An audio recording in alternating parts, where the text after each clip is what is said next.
Hello class, Assalamu alaikum. This is Muzaffar Kolachi and you are getting this tutorial through Muzaffar's online academy. अच्छा class, हम लोग rules पढ़ रहे हैं grammar के, जिसमें से आज हम 61 नंबर रूल पढ़ रहे हैं।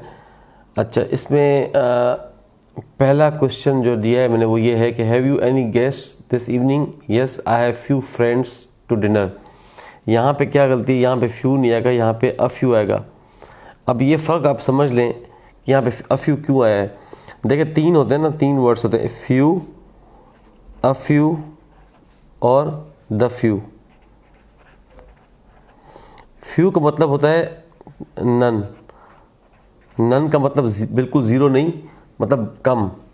अ फ्यू का मतलब होता है, अ फ्यू इससे उल्टा होता है, इसका मतलब होता है सम, कुछ ना कुछ, मतलब हो तादाद है, कुछ ना कुछ है। ठीक है। द फ्यू होते हैं जितने भी हैं सारे के सारे, ऑल। ठीक है। अब आपको कैसे समझ आएगी कि यहाँ पे क्या पॉजिटिव सेंस है? यहाँ ये होगा ना, जब ये नेगेटिव सेंस है, यहाँ पे अफ्यू कहेंगे तो मतलब पॉजिटिव सेंस है, इसका मतलब मौजूदगी है किसी चीज़ की। और ये तमाम के तमाम, तमाम सारा का सारा। ठीक है। हम बोलेंगे मिसाल, इसका मैं आपको जुमला बताऊँ तो आप इसका जुमला बना सकते हैं। आप बोल सकते हैं the few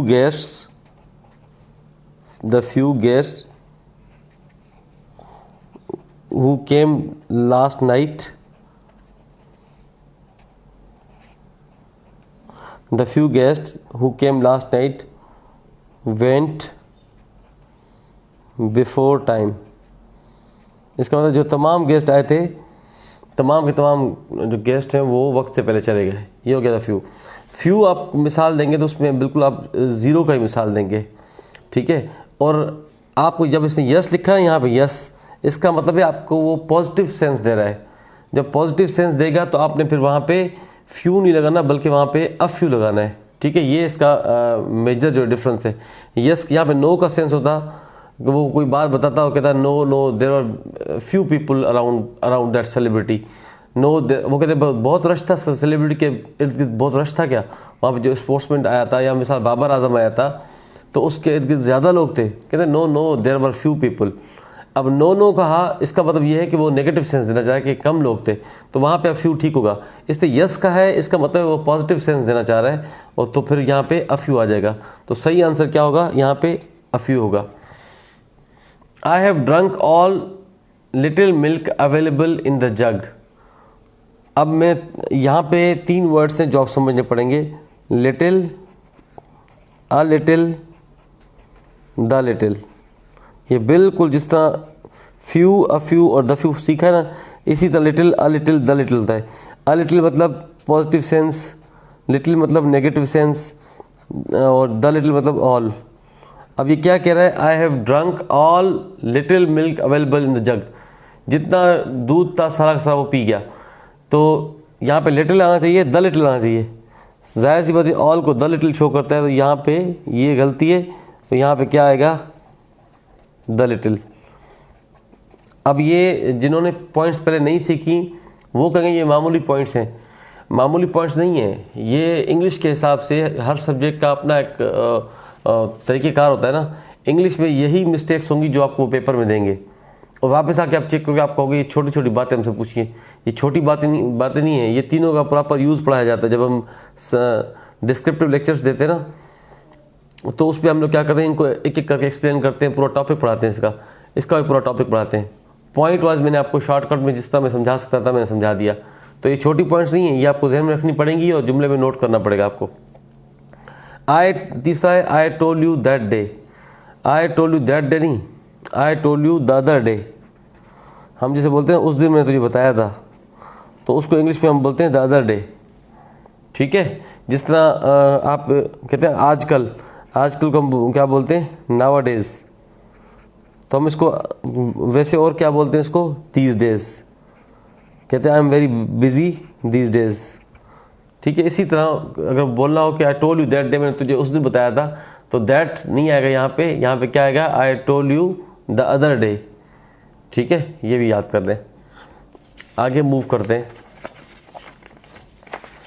please see my certificates. तो क्या होगा? Please look at my certificates. Excuse. Please look at my certificates. अब सी जो होता है, सी का मतलब होता है सिर्फ अपना विजन का सेंस यूज़ करना। किसी चीज़ देखोगे आप, सिंपल यूज़ ऑफ विजन, आप देख रहे हो, वो सी है। और लुक एट क्या है? लुक एट है आप केयरफुली देख रहे हो किसी चीज़ को। जब आप केयरफुली देखते हो तो फिर आपको लुक एट लगाना पड़ता है। अगर सिर्फ देखने का विजन का सेंस यूज़ कर रहे हो तो वहाँ सी लगाना पड़ता है। तो सर्टिफिकेट्स को आप केयरफुली देखोगे ना, please look at my certificates, मतलब केयरफुली इसको देखो, ठीक है। इसी तरह हम अगर बोलते हैं ना बेटा ये वर्ड जो है डिक्शनरी में ढूंढें, तो हम बोलते हैं please look up this word in dictionary. तो इसका मतलब क्या होता है? वहाँ पे सी हम क्यों नहीं बोलते? क्योंकि हमें पता होता है लुक यूज़ करेंगे तो ही इसका मतलब होगा कि ध्यान से देखो, केयरफुली देखो। He spoke so rudely that I would not hear him. ये ऊपर जैसे मैंने सी पढ़ा है, इसी तरह यहाँ पे हीयर नहीं होगा। हीयर का मतलब भी होता है सिर्फ सुनना, ध्यान से सुनना नहीं। लिसन का मतलब होता है ध्यान से सुनना, ठीक है। इसलिए हम बोलते हैं लिसन टू मी केयरफुली, मुझे ध्यान से सुनो, ठीक है। तो यहाँ पे क्या आ जाएगा? हीयर की जगह लिसन आ जाएगा। समझ गए? I hope it will be a month before he recovers. देखें, होप का मतलब क्या होता है? होप का मतलब होता है आप किसी चीज़ की उम्मीद लगाते हैं खुशी से, मतलब ये पॉजिटिव वर्ड है। वैसे होप जो है ना, ये पॉजिटिव वर्ड है, ठीक है। तो आप क्या करते हैं? You expect with pleasure. उम्मीद तो आपको होती है, खुशी वाली उम्मीद होती है या अच्छी उम्मीद होती है, वहाँ पे ये लगाते हैं। और एक्सपेक्ट वर्ड जो होता है, एक्सपेक्ट, वो नेगेटिव में भी यूज़ हो सकता है, तो वो आप लगा सकते हैं कि भाई जैसे I hope it will be a month before he recovers. तो यहाँ पे उम्मीद जो है पॉजिटिव नहीं है या खुशी की खबर नहीं है, तो होप नहीं आएगा, यहाँ पे एक्सपेक्ट आएगा। वैसे तो आपको पता है ना, दोनों का मतलब है उम्मीद, मगर ये जो उम्मीद होती है होप वाली, तो ये पॉजिटिव होती है। सिंपल मिसाल मैं आपको दूँ, आप बोलेंगे I hope that I will qualify CS exam, मुझे उम्मीद है मैं पास कर जाऊँगा, ये पॉजिटिव चीज़ है ना, ठीक है। अगर इसी तरह अगर एक्सपेक्टेशन होगी, एक्सपेक्टेशन भी उम्मीद होती है, एक्सपेक्ट भी उम्मीद होता है, मगर वो पॉजिटिव वाली नहीं होती, ठीक है। आगे चलते हैं। Please grant me leave as I intend to go home. Intend का मतलब होता है इरादा करना। अब ये जो भी सबऑर्डिनेट बंदा होता है ना, जो मुलाजिम होता है, जैसे अगर कोई टीचर है तो वो प्रिंसिपल को इंटेंड नहीं लिख सकता, ठीक है। ये सबऑर्डिनेट बंदा ये वर्ड नहीं लिख सकता, वो रिक्वेस्ट करेगा, तरले करेगा। इंटेंट का मतलब है आपने इरादा कर लिया है, मतलब ये आपकी तरफ से डन है कि आप जाएंगे। अब वो परमिशन दे या ना दे, तो आप ये नहीं कह सकते please grant me leave as I intend to go home. यहाँ पे क्या यूज़ कर सकते हैं आप? विश टू गो होम, आप विश यूज़ कर सकते हैं, I wish to go home. अब अगले की मर्ज़ी है वो आपको दे या ना दे, ठीक है। Many people died by the explosion. Died नहीं आएगा, किल्ड आएगा। जो डाइड होता है वो होता है नेचुरल डेथ के लिए, ठीक है, नेचुरल डेथ। बाकी जितने भी एक्सीडेंट हैं, जो भी है, एक्सीडेंट हो आपका और या कत्ल हो, मर्डर हो, कुछ भी और हो, वहाँ पे किल्ड आता है, वहाँ पे डाइड नहीं आता। डाइड का मतलब होता है कि जो आपकी नेचुरल डेथ हो।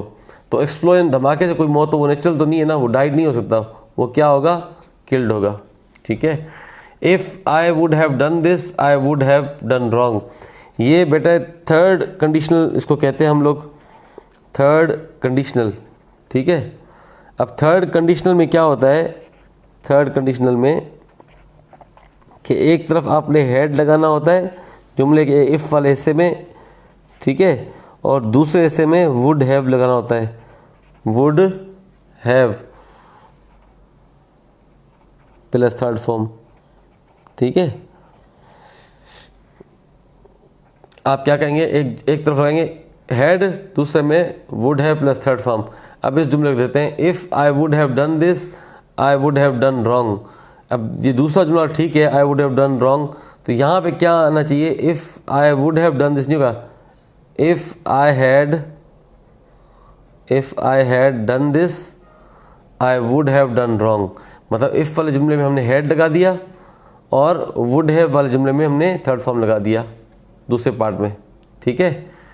इफ़ वाले पार्ट में हैड आ गया, दूसरे पार्ट में would have plus third form आ गया, ठीक है। इसके बाद आपका है never I have seen such a sight.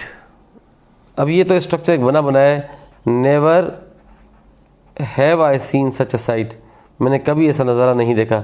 Never have I seen such a sight, इसका तो रट्टा ही लगा लो तो बेहतर है, क्योंकि ये बना बनाया स्ट्रक्चर, इसमें कोई रॉकेट साइंस नहीं है। जब भी इस स्ट्रक्चर को यूज़ करेंगे तो आप इसी तरह इस्तेमाल करेंगे। Never have I seen such a sight, never have I entered to this kind of castle, never have I talked with anybody older than me. ठीक है, तो ये नेवर हैव आई होता है, आई हैव नहीं होता। ठीक है, ये मिस्टेक इसमें। ठीक है, ये चंद रूल्स हैं, इनको एक एक करके ना लिखा भी करें और एक एक करके नोट किया करें। और जब मैं पढ़ा रहा हूँ तो पहले कोशिश किया करें कि जब सवाल हो उसको रोक के ना खुद से करके देखा करें, फिर जब मैं समझाऊंगा उसके बाद फिर आपके लिए काफ़ी ईजी हो जाएगा।